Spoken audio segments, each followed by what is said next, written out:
Hello students, let us begin with a new chapter, and that chapter is agriculture.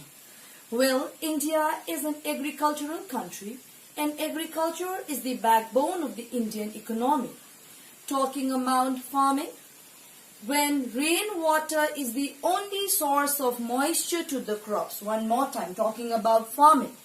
When rainwater is the only source of moisture to the crops, it is called rain-fed agriculture or farming. Okay.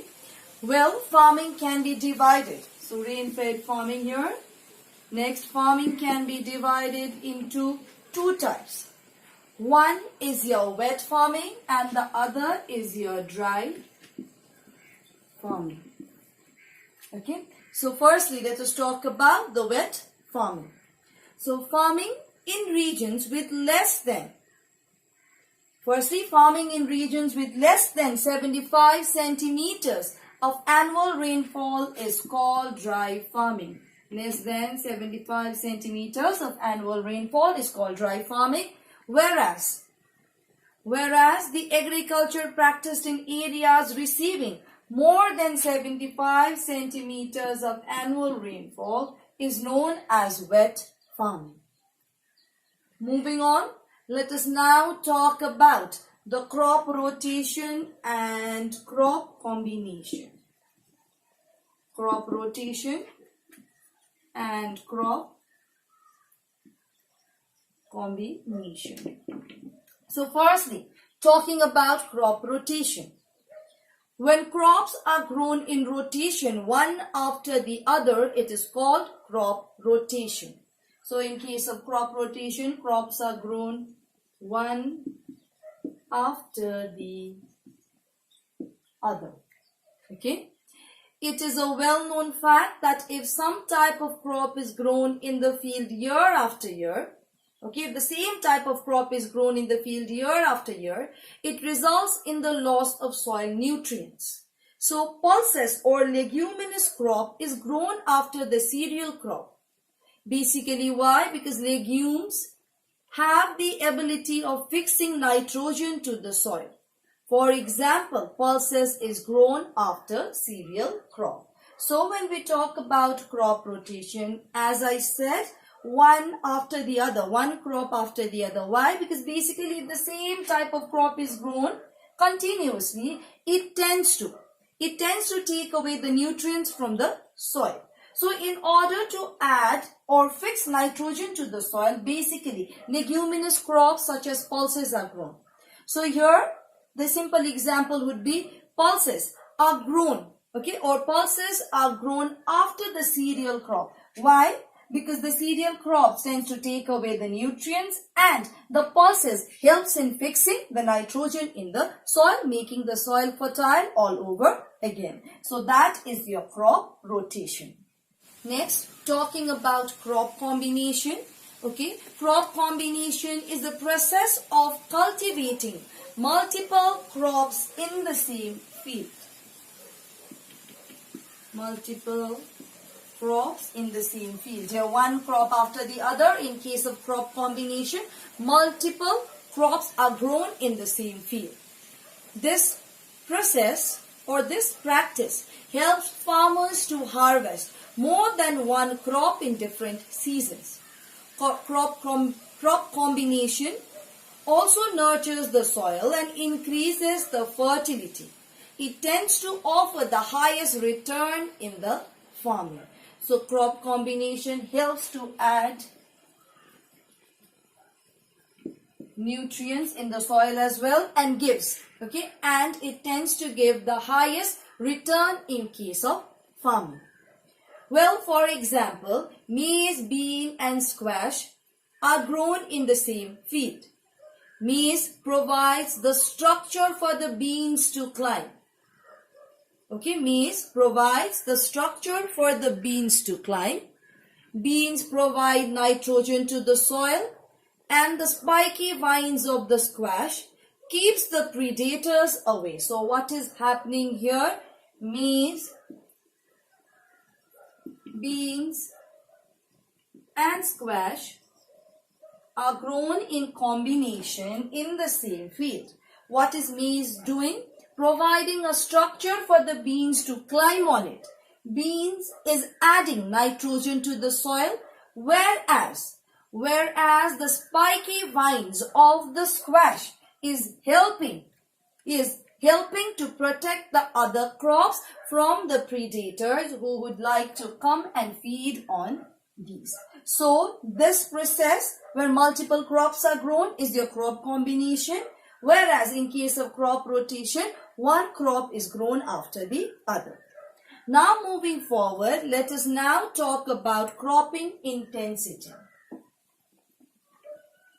So moving forward, let us now learn about cropping intensity. So, talking about cropping intensity, which refers to the numbers of crops raised on a field during an agricultural year. So, number of crops raised on the field in an agricultural year is referred to as cropping intensity. Cropping intensity can be calculated by using the following formula, that is, cropping intensity equals to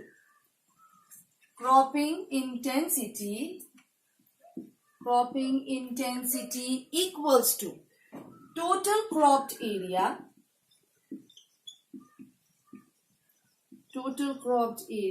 divided by net sown area into 100 gives us the cropping intensity. Now, moving forward, let us talk about the problems of Indian agriculture and their solutions. So, talking about the problems of Indian agriculture and their solution, the first that we have is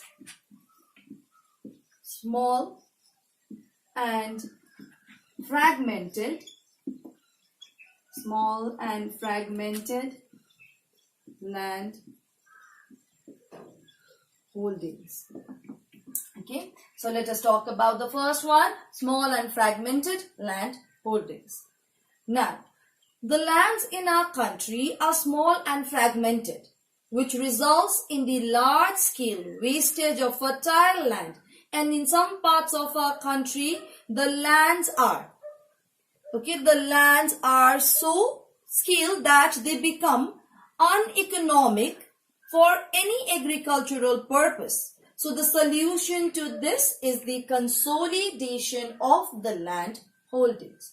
One more time, when we talk about small and fragmented land holding, okay, the lands in our country are so small and fragmented, that what happens is the land somehow becomes uneconomic as it is too small. So what happens? The growth of crops or agriculture is not very much possible in such a small land. So what happens is the solution to this would be the consolidation, bringing of all these small and fragmented lands together and then practicing agriculture would solve the problem of this small and fragmented land holdings in our country.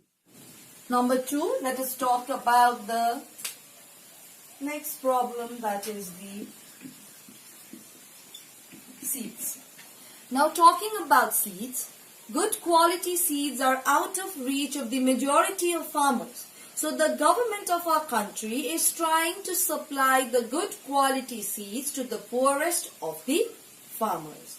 So one more time, the seeds that we have, the good quality seeds, is out of reach of the poor farmers. So what is the government doing?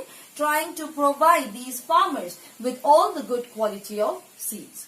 Thirdly, the third problem that we have is manure, fertilizers and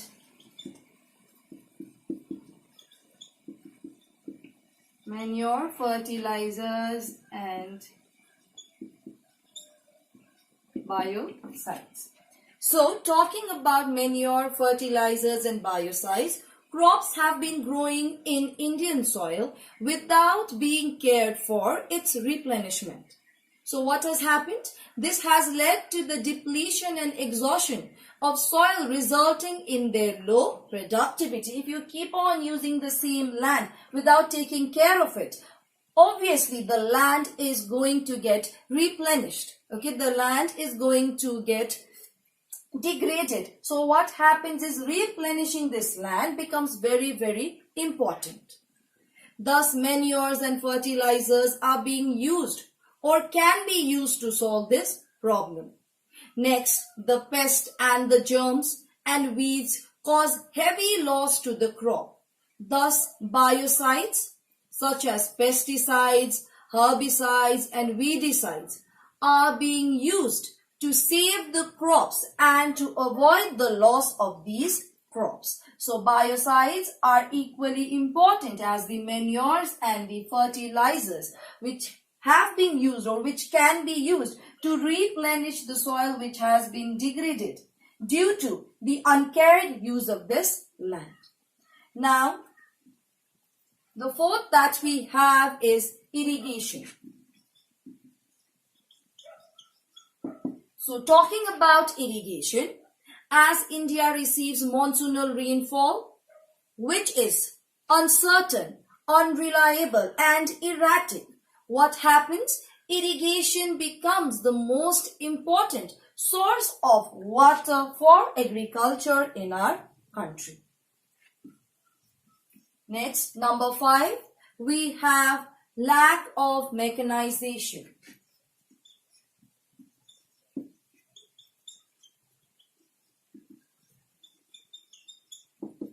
So next we have is lack of mechanization.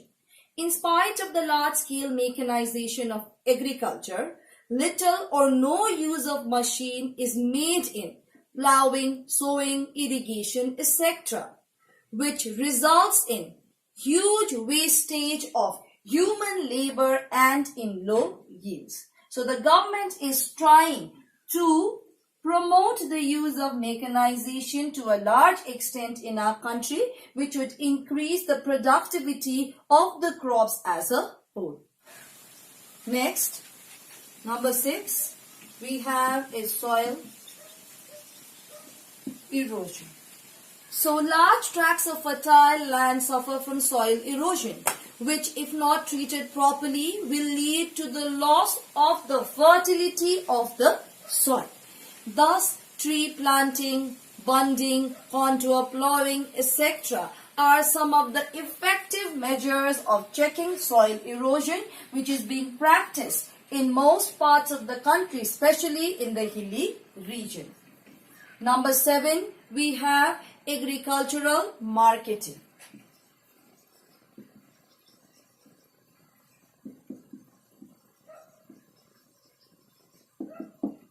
Okay, so when we talk about the agricultural crops, agricultural marketing also plays an equally important role. So agricultural marketing, when we talk about it, in the absence of sound marketing facilities in our country, the farmers have to depend upon the local traders and the middlemen for selling their farm produce, which is sold at a very low price to them. Thus, the government has come out with the regulated markets.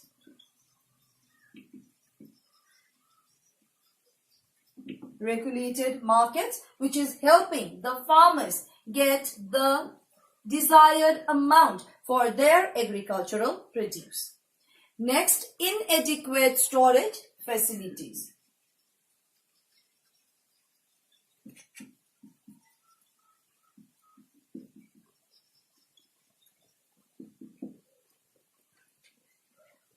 So talking about the other problem, here is the inadequate storage facilities.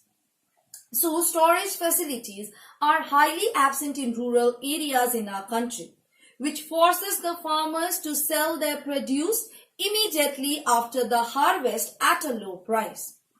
So the government has come up with a number of agencies which are engaged in warehousing and storage activities, such as the Food Corporation of India, the Central Warehousing Corporation, Food Corporation of India, Central Warehousing Corporation, State Warehousing Corporation, etc. So the government has come up with these solutions so that the farmers do not have to sell their produce as soon as they are harvested. If these storage facilities are available to the farmers in the rural areas, they will be able to save it and sell it later as well in a good price altogether. So these are the problems. Along with it, we have talked about the solutions as well.